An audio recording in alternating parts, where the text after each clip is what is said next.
We continue now at the top of Daf Lamed Gimel Amid Beis in Meseches Sotah. This is Sotah Daf 33b. On the previous summit, the Gemara was discussing the machlokas between the Rabbanan and Rabbi Yehuda in terms of chalitza. From where do we know by chalitza that it has to be b'lashon hakodesh? And we said on the previous summit that Rabbi Yehuda learns it from the word kacha. By chalitza, kacha is written by chalitza. It means to say that it must be by lashon hakodesh, and he does not learn from the gezerah shava v'yansa v'yamra of the chachamim. And the Gemara now says, Rabbi Yehuda hai v'yansa v'yamra my avidle. So Rabbi Yehuda, what does he do with v'yansa v'yamra? Rashi over here says, Rabbi Yehuda hai gezerah shava da'aniya v'amira my avidle. What does he do with the gezerah shava of aniya and amira? Again, the Rabbanan learn it from a gezerah shava that just like by har grizim and har evel, it had to be in Hebrew. So too by chalitza, it has to be in Hebrew. What does Rabbi Yehuda do with that? And the Gemara says Rabbi Yehuda just uses it in the other direction. Mi boile la'agmuri l'leviyim de v'lashon hakodesh. He uses it to teach us on the contrary. Chalitza is in lashon hakodesh, and from chalitza we learn by the leviyim, by the brachas and the klolos, by har grizim and har evel. We learn out from chalitza to there v'yansa v'yamra that by the leviyim also it has to be in lashon hakodesh. And the Gemara says v'leilef kol mi Moshe. But why not learn from what we said on the previous summit? The way to learn out by the leviyim was it's kol mi Moshe, that it says the word is also a gezerah shava. It says the word kol by the aseres hadibros, and it says the word kol by the leviyim, and we should learn out from just like the aseres hadibros from Moshe, just like the aseres hadibros were in Hebrew, so too by the leviyim it's in Hebrew. And to that the Gemara says aniya gomer. So Rabbi Yehuda, he has this gezerah shava, this tradition of gezerah shava of aniya, but kol lo gomer. He did not learn the tradition of the gezerah shava of kol. Rashi says aniya gomer gezerah shava da aniya laman meirabu. The gezerah shava of aniya he learned from his rebbe. Gezerah shava the kol lo shama, and the gezerah shava of kol he didn't hear from his rebbe. V'ein ha'adam don gezerah shava l'im kein kibla. A person can't learn a gezerah shava unless he received it as a tradition. And the Gemara continues, Tanya nami hachi, we learned the brayso like this as well. Rabbi Yehuda Omer, Rabbi Yehuda says, Kol makom shenemar ko, kacha, aniya, v'amira. Anytime it says ko, or kacha, or aniya, and amira, eino elo lashon hakodesh. It only refers to the fact that it has to be in the Hebrew language. Ko, where do we see that from the word ko? It says ko sevarchu. And kacha, where do we see it by kacha de chalitza? That's by chalitza. And aniya, v'amira, where do we see it by aniya and amira? That's the leviyim, that's of the leviyim. And Rashi says, Kol makom shenemar ko kacha aniya v'amira b'davar hatoli b'dibor eino elo b'lashon hakodesh. Meaning, if we're talking about something that has to do with speaking, and he uses those language, and he uses those words, so then we understand it has to be in lashon hakodesh. It has to be in Hebrew. Hachi garsinan ko sevarchu kolomar l'inyan nesias kapayim. That's talking about for duchening. Itzmar dialfi lo rabbanon lekaman b'gzerah shava. The rabbanon later on will learn out nesias kapayim from a gezerah shava. V'yasser Rabbi Yehuda l'meimar begufa ksiv. And Rabbi Yehuda saying no, it's from the pasuk itself because it uses the word ko, and then hachi garsinan kacha de chalitza aniya va'amira de leviyim v'lo garsinan mi leviyim. Not from the leviyim, we're talking about the aniya and the amira of the leviyim. Kolomar le'inyan leviyim amar, meaning as far as leviyim is concerned. Dialfi lo rabbanon bekol kol, because again the rabbanon learned from a gezerah shava of kol v'yaseiu l'meimar, and he says no. The me'aniya yalfa we learn from the gezerah shava of aniya yalfa miyavama dechsiv ba'kacha. Again, like we just said above, that it says over there by chalitza it says kacha, and so we learn out from there to the case of the leviyim. And the Gemara continues at the two dots. The Mishnah said, Brachos uklalos ketzad, brachos and klalos, how did that work? Kevan sha'avru Yisrael as hayardin v'chulu, when Klal Yisrael crossed the Yarden. And the Mishnah goes on to describe the situation that happened at Har Grizim and Har Evel. And the Gemara now says, Tanu Rabbanan, the rabbis taught, Halohema be'ever hayardin. So this is the pasuk that identifies or seems to identify where Har Grizim and Har Evel is. And we understand that to mean, what does it mean, Halohema be'ever hayarden, me'ever la'yarden va'elach divrei Rabbi Yehuda. Rabbi Yehuda understands that to mean it's far away from the Yarden. In other words, the location, according to Rabbi Yehuda, the pasuk is describing the location of Har Grizim and Har Evel, and it's saying it's far away from the Yarden. Acharei derech mevo hashemesh, and as Rashi explains, acharei means also far away. And what's derech mevo hashemesh? Makom shechama zorachas. It means to say the area where the sun rises, meaning in the east. So again, this area of Har Grizim and Har Evel is far away from the east. That's the same idea. It's far away after they cross the Yarden. Be'eretz HaKnani hayoshe bo'arava. Then it says in the pasuk, it's in the Eretz HaKnani, in the area of the plains. And what does that refer to? Elu Har Grizim v'Har Evel. That refers to Har Grizim and Har Evel. Sheyoshvin bohen kusim. It's a reference to the fact that it's the area where the kusim, the Samaritans, are living. Mul hagilgal. What does it mean? Mul hagilgal. It means samach legilgal. Again, according to Rabbi Yehuda, it means it's near the area of Gilgal. Eitzel Elonei Mora, it's by Elonei Mora, and what's Elonei Mora? That is Shechem. And how do we know that Elonei Mora is Shechem? Ulahalan Huomer, because it also says in the pasuk, Vayavor Avram Ba'aretz ad Makom Shechem ad Elon Mora. By Avram it says Shechem, and then it says it's Elon Mora. Ma Elon Mora ha'amar lahalan Shechem. Just like that, Elon Mora refers to Shechem. Afkan Shechem, so too over here, it refers to Shechem.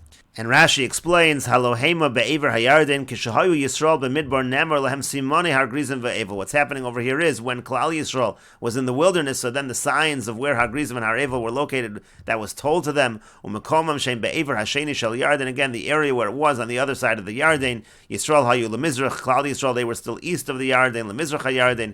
K'dichsib b'nei Gadav b'nei Ruven locho nachalasan me'ever liyarden. Yericho kedma mizracha v'nemer lem shaharim ha'ila b'ma'irav hayarden. The point is they're going to cross over. They're going to go to the west side of the Yarden, but it's a distance from the Yarden. Let's say Ma'irav, they're going to travel a lot to the west of the Yarden. V'lo samach liyarden. That's the point over here of Rabbi Yehuda, that this area of Hargrizim and Harevel was not near the Yarden. Acharei derech mevo hashemesh. What does that mean? Umau mevo hashemesh zeu mizrach. Mevo hashemesh is the east. Shahashemesh ba misham. That's where the sun rises. Kilomar rochok mimizracho shel Yarden. And again, that's identifying acharei. It's far away from the east of the Yarden. Umatzinu beBreishis Rabbah kol makom shenemar acharei muflag. We find in Breishis Rabbah the word acharei means far away. And then it said also in the pasuk, one of the identifications was that it was be'eretz haknani, and it said it was ba'arava sheyoshvim behem kusiyim, and we understand that to mean it's the area when it says be'eretz haknani hayoshe ba'arava, that refers to the area where the kusiyim were. Achshav hein yoshvim behen shoshivan behem sancheirav, means now that's where they are, because sancheirav, when he mixed everyone up, so that's where the Samaritans are settled. Kishaheglo aseres hashvatim dechsiv vayava melech Ashur anoshim. They're in the area of Shomron. Again, that's the area of the Samaritans. Again, these are the cities of Shomron. So again, it's identifying based on what happened later on. The area Hayoshe Ba'arava, now the Gemara is saying that it was the area where the Kusiyim, the area of the Samaritans. And the Gemara continues, Tanya, we learned in a Braisa, Rashi says, Tanya Logaris, take out the word Tanya, Dekula Chadam Asnisahi B'Sifri. This is all really one Braisa in the Sifri. In any case, the Braisa continues, Amar Rabbi Elazar Rabbi Yossi says, B'Dover Zez Ziyafti Sifrei Kusiyim. It was actually in this matter that I showed that the books of the Kusiyim, they're actually not accurate. Amarti Lehem, I said to them, Ziyaftim Toraschem V'lo Halisim B'Yedchem Klum. You forged your Torah and you didn't even gain anything out of it. Shatem Omer Me'lo Ne'mor Shechem, because you say Elonei Mora Shechem. Afanu Modim She Elonei Mora Shechem. We also admit that Elonei Mora is Shechem, that the oaks of Mora, that refers to Shechem. But Anulam Denua B'Gzera Shava. Now we learn it out, as we said above, we learn it out from Gzera Shava. But Atem B'Meli Manatum. But you, how do you learn out that Elonei Mora refers to Shechem? And the Braisa continues with the opinion of Rebbe Elazar, and we'll note over here that we will read the Gemara as though Rebbe Elazar is disagreeing with Rebbe Yehuda in terms of the location of Hargrizim and Harevel. Now Rashi is going to disagree with that. Rashi is going to say that Rebbe Elazar actually fundamentally agrees in terms of where Hargrizim and Harevel is, and that has to do with whether you have a few of the words that we have in our Gemara. In any case, the Braisa continues, Rebbe Elazar, Rebbe Elazar says, Halohema be'ever hayarden. What does it mean, Halohema be'ever hayarden? Samach liyarden. That actually means near the Yarden, meaning again that according to the way we're understanding the Gemara, it means that Hargrizim and Harevel are actually located near the Yarden. Now this is the phrase that some don't have in the Gemara. De'ime ever hayarden va'elach, because if it meant to say far away from the Yarden, haloksiv v'haya ba'avrachem es hayarden, doesn't the pasuk say that v'haya ba'avrachem es hayarden, meaning immediately when they cross the Yarden, that's when they set up the stones at Hargrizim and Harevel. So it sounds like Hargrizim and Harevel are near the Yarden. Acharei derech mevo hashemesh, and what does it mean? Acharei derech mevo hashemesh. That's mokom sha'achama shokas. That means far away from the area where the sun sets. That would mean it's far away from the west, and again, that would seem to indicate that it's near the Yarden. Be'eretz HaKnani in the Eretz HaKnani. And so, again, the way we're understanding, now the Gemara is going to say, what do you mean it can't be near Shechem? Eretz Chivihi, because Shechem actually is the Eretz Chivi. And here in the Pasuk it says Eretz HaKnani, and so therefore again you see it is not located. They are not located in the area of Shechem, but rather Hargrizim and Harevel are located near the Yarden. Hayoshe ba'arava, then another indication of where Hargrizim and Harevel in the pasuk is, it's ba'arava, it's in the plains. V'halo bein haramugavos and Yoshun, but isn't Shechem in the area of the mountains and the valleys? So again, you see it's not over there. Rather, again, it's near the Yarden, mul hagilgol, and then the pasuk says that Hargrizim and Harevel are near Gilgol. V'halo lo roes hagilgol. But again, Shechem, it's not even visible. It's not even able to see Gilgol, and therefore, again, you see it's not in the area of Shechem. It's near the area of the Yarden. And Rashi explains, B'yavrachem mashma bo bayom takimu esavanim b'harevel. Again, that's mashma, that on that very same day they should put up the stones in Harevel. Acharei derech muflag min hamayrav. Acharei derech would mean far away from the west. Acharei loshen haflaga. Acharei is the language of far away. V'hai mavo hashemesh mayrav, when mavo hashemesh means the west. Loshen kibo hashemesh makom sha'achamesh okas, like the language of kibo hashemesh, the area of the sunset. Muflag mishgiyasa, far away from that area. V'hainu letzad mizrach samach liyarden miyad. And again, from the simple explanation of the pasuk, that would sound like it is towards the east, meaning near the Yarden. Be'eretz HaKanani, Eretz HaChivihi b'nichusa. Rashi says, what does it mean when the Gemara says, Be'eretz HaKanani, Eretz HaChivihi? This should actually be read b'nichusa, meaning it should be read as a statement. And Rashi continues, Eina Eretz HaKanani, that again, Hargrizim and Harevel, they're not in the Eretz HaKanani. Ela Eretz HaChivi, rather they're in the Eretz HaChivi, even though the pasuk here is saying Eretz HaKanani. To Shechem Chivi, because Shechem is in the area of the Chivi. Techsiv, because it's written, Vayavo Yaakov Sholem Uchsiv Shechem ben Chamor HaChivi Nesi HaOretz. Now that's where you see over here in Rashi, Rashi understands that Rebbe Elazar agrees that really Hargrizim and Harevel is in the area of Shechem, but what Rebbe Elazar is pointing out is that the pasuk is giving none of the accurate simonim to that effect. All of the simonim that the pasuk is giving is indicating that it's not in Shechem, even though the way Rashi understands, Rebbe Elazar fundamentally agrees that these mountains are in the area of Shechem. Hayoshe ba'arava eino eloharim. It says again in the pasuk, it's in the Arav, in the plains, but really, where are these mountains and where is Shechem? It's in the area of the mountains. Eino eloharim. It's in an area where there are other mountains. Mul ha-Gilgol, and again it says it's near Gilgol, but it's not true. Rechokim min ha-Gilgol really. These mountains, Hargrizim and Harevel rather, are far away from Gilgol. Vasimonim halolu lo aleim nemru v'loma nemru. And so here's where Rashi explains that Rebbe Elazar is saying these simonim, when we read this pasuk, it has nothing to do with identifying the location of Hargrizim and Harevel. Rather, why were they said? And we will read the next Rashi, even though it's the next line in the Brisa we haven't gotten to yet. Rebbe Elazar ben Yaakov Omer lo ba hakasav. Rebbe Elazar ben Yaakov is saying, you know what these psukim are here for? For Rebbe Elazar nami ad Rebbe Eliezer ben Yaakov samach. Rashi is saying that Rebbe Elazar really is relying on Rebbe Eliezer ben Yaakov. It's really all the same shita. Uchavasim efarish l'kra. That's what the Brisa is going on to explain. So if the psukim are not giving signs of where exactly Hargrizim and Harevel are, what are the psukim doing?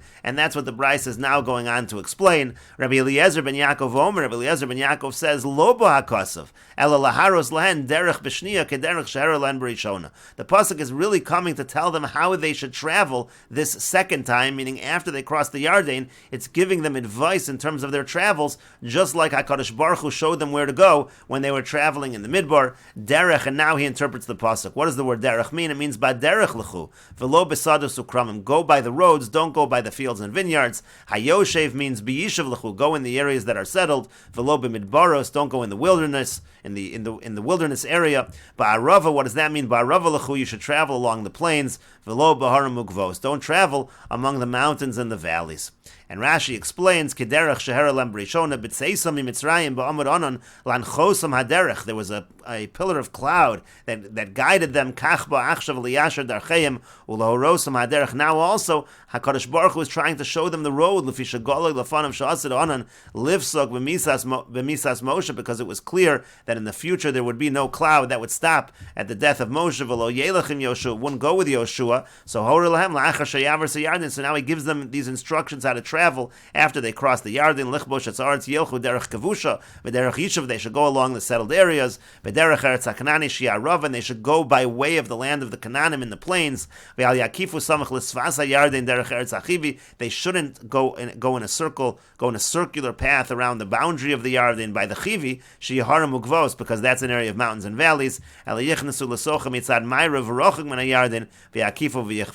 they should enter into it from the west side again, and they should go distant from the Yarden, go in that fashion, circle in that fashion, and conquer the area.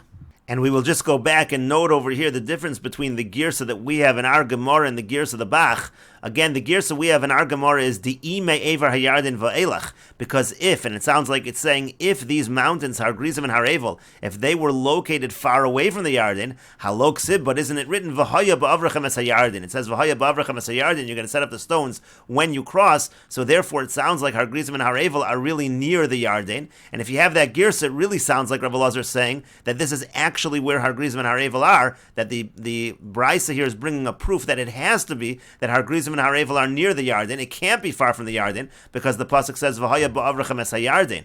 And if you take a look at the Bach changes the girsa. The Bach says that the girsa should not be di'i me'evar hayardin ve'elach haloksiv, but rather the girsa should just be dichsiv. As the Bach over here says, samach liyardin, this phrase means samach liyardin dichsiv, as it is written, v'haya ba'avrachem. In other words, according to the Bach, the brisa is simply bringing a proof that the term halohema be'evar hayardin indicates near the Yarden. And again, as we said, it doesn't actually mean that Rebbe Elazar holds that the Har Grizim and Har Evel are near the Yarden. It just means that if these psukim were simonim of where they were, that would be near the Yarden. But rather, according to Rebbe Elazar, these psukim are not simonim of where Har Grizim and Har Evel are. Rather, it's advice to Klal Yisrael in terms of how to travel. And the Gemara continues, Tanu Rabbanan, the rabbis taught, and this is from the Tosefta, Keitzad Avru Yisrael as HaYarden, how did Klal Yisrael cross the Yarden? B'chol yom, every day, Aron Nosea Achar Shnei Degolim, the Aron would travel after two of the flags. V'hayom Nasa Tchila, but today, the Aron traveled first. Shenemar, like it says, Hinei Aron Habris, Adon Kol Haaretz over Lifnechem. It says again, the Aron goes in front of you. B'chol yom v'yom Leviim nosim es Aron. Every other day, the Leviim, they're the ones that carry the Aron. V'hayom nasu Kohanim. But today, on that day, the Kohanim were the ones that carried the Aron. Shenemar, like it says, V'haya kanoach kapos raglei haKohanim nosei Aron Hashem. It says that the feet of the Kohanim who were carrying the Aron, you see that when they crossed the Yarden, it was the Kohanim that were carrying the Aron. And the Gemara continues, Tanya, we learned in a brayso, Rabbi Yossi Yomer, Rabbi Yossi says, B'shlosha mekomos naso Kohanim es Aron. There were three times that the Kohanim were the ones that carried the Aron, K'sha'avru es Yarden, or K'sha'isibu es Yericho, or K'sha'chziru lemekomo. When they crossed the Yarden, and when they surrounded Yericho, and when they returned it to its place, that's talking about in the times of Shlomo, when they returned the Aron to the Kodesh Kadoshim. Rashi says, Achar Shnei Degolim, it used to travel after two of the flags. K'nechsiv Parshas Naso, Gavi Masos Degolim, the traveling of the Shvatim, that's described in Parshas Naso in that fashion, Lifnechem mashma lifnei kulchem. But over here, it says Lifnechem, it sounds like the Aron was in the very front. B'chol yom hayu halaviyim nosim b'nei Kahas. It was the Leviim, meaning the children of Kahas. They would carry the Aron, k'nechsivu mishmartam ha'aron v'ashulchan, that's what it says in the Psukim in Bamidbar. U'chesivu es Yericho, k'nechsiv vayikra Yoshua ben Nun el HaKohanim, v'yomer aleim su es Aron bris Hashem. It says when they surrounded Yericho, that again it was the Kohanim who were told to carry the Aron. And finally, the last time that the Kohanim were the ones that carried the Aron were Uchashechaziru lemekomo, when they returned the Aron to its place, Bimei Shlomo lebeis Kodshei HaKadoshim. That's during the times of Shlomo, when they returned it to the area of the Kodesh Kadoshim. And we will continue with this discussion in the next video on Daf Lamed Dalid Amud Aleph.